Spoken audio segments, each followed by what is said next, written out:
42esima edizione la Camera di Commercio a fianco al premio Gambrinus Mazzotti, perché lo riteniamo un premio tra i più prestigiosi dei nostri autori trevigiani. Quindi abbiamo ospitato il premio Giovani pochi giorni fa, faremo la grande celebrazione del premio Mazzotti a metà novembre e questa nostra collaborazione si consolida sempre di più, perché oltre che ai grandi imprenditori a Treviso abbiamo avuto anche grandi autori.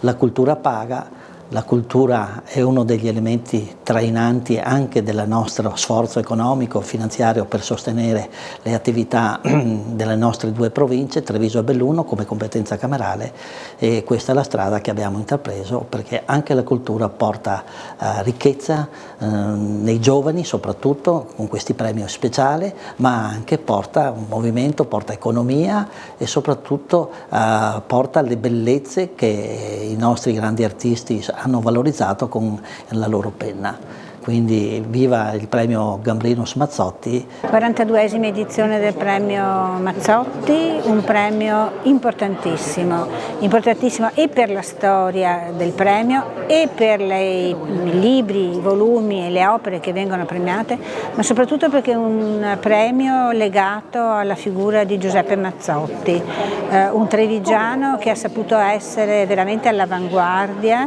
nelle tematiche relative al paesaggio, alla tutela del territorio e alla tutela dei beni culturali. Ricordiamo che Beppe Mazzotti è stato il fondatore dell'attuale Istituto regionale delle Ville Venete, quindi una visione straordinaria e che la città di Treviso deve assolutamente riconoscere e ringraziare per la grande passione con la quale ha trattato e ha lanciato questi temi importanti. Il Comune di San Polo di Piave, assieme al Touring Club e al ristorante Gambrinus, custodisce la memoria di questo premio. Oggi siamo alla 42esima edizione. La figura del Mazzotti è una figura importante, una figura affascinante e che soprattutto ci permette di veicolare ai nostri giovani, ai nostri ragazzi dei messaggi di grande attualità e di grande senso civico.